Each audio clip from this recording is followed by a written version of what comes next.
नमस्कार, स्वागत है आप सभी का। एडेड जूनियर शिक्षक भर्ती को लेकर के बात करेंगे। यहाँ पर सेप गुणांक आप देखेंगे कि आमतौर पर हम सेप गुणांक को लेकर के बात नहीं करते हैं, क्योंकि सेप गुणांक या कट ऑफ एक ऐसा मैटर है इस भर्ती में जिसको गेस कर पाना या पहले से अनुमान कर पाना बहुत मुश्किल हो रहा है। इतना ही नहीं, जितना हम सेप गुणांक अगर बताएंगे उससे जिनके कम होंगे फिर वे अभ्यर्थी परेशान होंगे, निराश होंगे कि पता नहीं हमारा हो पाएगा कि नहीं हो पाएगा। तो बस हमारा इतना सा निवेदन हर हमेशा होता है जब भी सेफ कट ऑफ या गुणांक आप पूछते हैं कि उम्मीद रखें, अगर होना होगा तो हो जाएगा। किसी को नहीं पता है कितनी कट ऑफ जाएगी। अभी आप देखेंगे कल लोअर फीसेस 2019 का फाइनल रिजल्ट डिक्लेयर हो गया और आप सभी की शुभकामनाओं से, आप सभी के आशीर्वाद से हमारा भी सिलेक्शन हुआ। और इसके अलावा भी लगभग 12-13 लोगों का और सिलेक्शन हुआ है जहाँ तक हमारी जानकारी है। एसएसटी में, मैथ साइंस में सब मिला करके हो सकता है ये संख्या ज़्यादा भी हो। जितनी ज़्यादा हो उतना अच्छा है।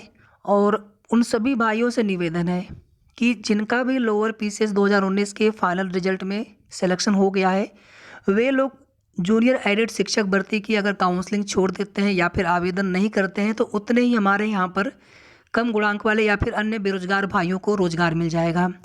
क्योंकि लोअर की अभी ज्वाइनिंग में समय लगेगा, हो सकता है 1.5-2 महीने, 2.5 महीने या ज़्यादा भी समय लग जाए। अभी बीच में निकाय चुनाव भी है और हो सकता है कि उसके पहले पहले जूनियर एडेड के ऑनलाइन आवेदन तो कन्फर्म है पहले ही शुरू होंगे। हो सकता है कि जूनियर एडेड की पूरी प्रक्रिया भी पहले समाप्त हो जाए, जनवरी लास्ट तक, मिड फरवरी तक।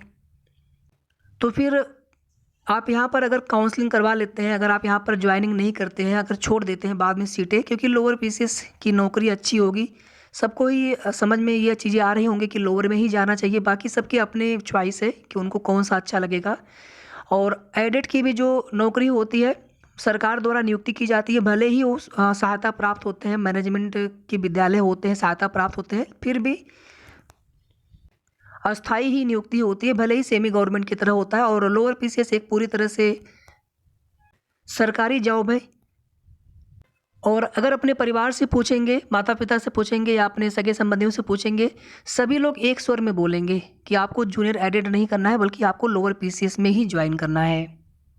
तो जूनियर एडेड शिक्षक भर्ती में एक एक सीटों का बहुत ज़्यादा महत्व है। एक एक सीट से समझ लीजिए कि कुछ पॉइंट में गुणांक कम या ज़्यादा होंगे।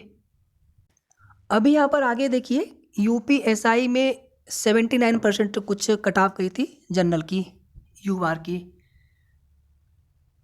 लोअर में अगर आप देखेंगे तो 312, लगभग हमें लग रहा है 76 के आसपास।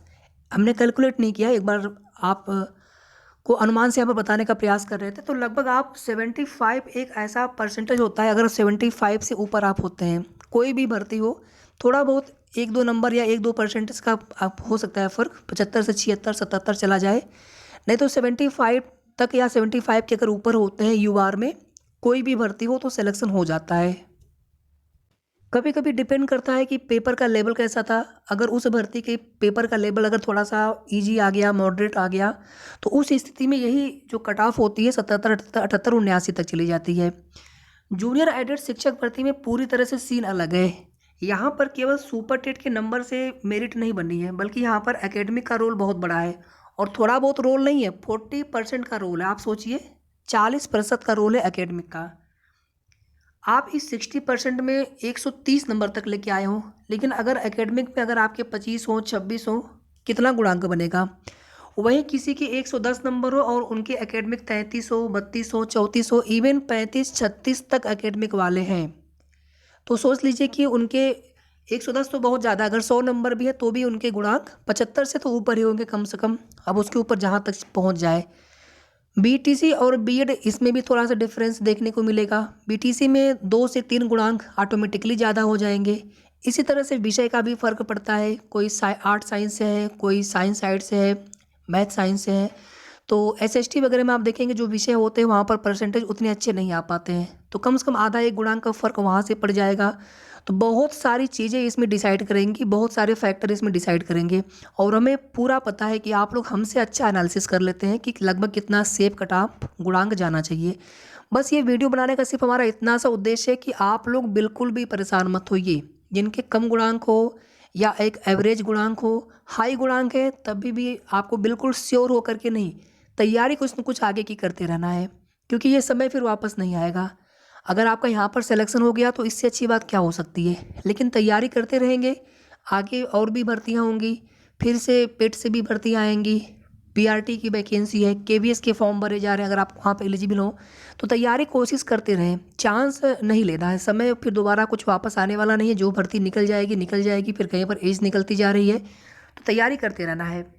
और भर्ती का जियो कुल मिलाकर के 10 दिन का इंतज़ार और है, इससे ज़्यादा इंतज़ार आपको नहीं करना है। 10 दिन के बाद चीज़ें क्लियर हो जानी है। या तो जियो आप सभी के सामने होगा, हम सभी के सामने होगा, या फिर 2-4 दिन में जियो आने वाला होगा, इससे ज़्यादा बस कुछ नहीं होना। और जनवरी तक या जनवरी लास्ट तक, या हो सकता है कि ज्वाइनिंग में थोड़ा सा समय लगे मिड फरवरी तक, तो बस कुल मिलाकर के 1.5 महीने का समय है। आप 6-7 दिन 8 दिन आप काउंट कर रहे होंगे 3 तारीख से, उसको भी आप मत काउंट करिए। कुल मिलाकर के 1.5 महीने का समय ही मान लीजिए अभी से भी। तो जैसे 1 महीने का इंतज़ार, 1.5 महीने का इंतज़ार, वैसे ही 5-10 दिन का और इंतज़ार आगे पीछे, तो भर्ती तो पूरी होनी ही होनी है। यहाँ पर देखिए, अगर अधिकतम किसी विषय में अगर सेफ कट ऑफ गया 76-77 तक, ये मेरा अपना अनुमान है, ये कम भी जा सकता है। और अगर किसी विषय में यूआर की कट ऑफ अगर बहुत कम जाती है 74 से लेकर के 75 तक, इससे कम जाने के चांस कम है और इससे ज़्यादा जाने के चांस भी कम है। जो लोग 75-76 के रेंज में, इसमें देखिए विषय के अनुसार भी चीज़ें वेरी करेंगी। एसएसटी है, हिंदी है, संस्कृत, अंग्रेजी, हो सकता है अंग्रेजी वालों को 1 से 2 गुणांक का फ़ायदा मिल जाए। इसी तरह से संस्कृत है, हिंदी में थोड़ा सा ज़्यादा रहने के चांस हैं। और विषय का भी फ़र्क पड़ेगा। एसएसटी भले विषय हो, लेकिन आप देखेंगे कि कहीं ना कहीं एकेडमिक थोड़ा सा कम हो सकता है मैथ साइंस की तुलना में। तो एन एवरेज यहाँ पर आप 75-76 मान के चलें, इसी में प्लस माइनस 1 गुणांक हो सकता है कि मेरिट कम या ज़्यादा रहे, या तो 76 से 77 तक चला जाए, या फिर 75 से 74 तक चला जाए यूआर की, जनरल की। बाकी तो जब तक फाइनल मेरिट लिस्ट आ नहीं जाती है तब तक तो कोई नहीं बता सकता है, इवन अधिकारी भी नहीं बता सकते हैं। और हम लोगों को ये भी नहीं पता है कि कैटेगरी वाइज सीटें कितनी हैं एग्जैक्टली। अनुमान से तो सब लोग बता रहे हैं कि 500-600 मैथ साइंस में सीटें हैं, लगभग 400 के आसपास एसएसटी में हो सकती हैं, और लगभग जो है 600 के आसपास प्लस माइनस थोड़ा बहुत तीनों लैंग्वेज का मिला करके सीटें हो सकती हैं। बस एक अनुमान है सबके, बाकी किसी को नहीं पता है एग्जैक्टली सीटें किस विषय में कितनी हो सकती हैं। बाकी आप अदर कैटेगरी में बिलोंग करते हैं तो जो भी हमने यहाँ पर ये लोअर और अपर लिमिट और एक यहाँ पर एवरेज लिमिट बता रखी है कि लगभग सेव गुणांक कितना जा सकता है, आप वहीं से थोड़ा सा गुणांक नीचे करके आप देख लीजिएगा। ओबीसी में है, ईडब्ल्यूएस में है, एससी में है, एसटी में है, थोड़ा थोड़ा कम करके देख लेंगे तो आपको आइडिया लग जाएगा। बाकी मंडे ट्यूसडे तक से जियो का प्रस्ताव शासन को जाने की पूरी उम्मीद है। शेष आगे की कोई भी अपडेट, कोई भी ऑथेंटिक सही जानकारी मिलेगी, आप सभी को समय समय पर सूचना मिलती रहेगी। धन्यवाद।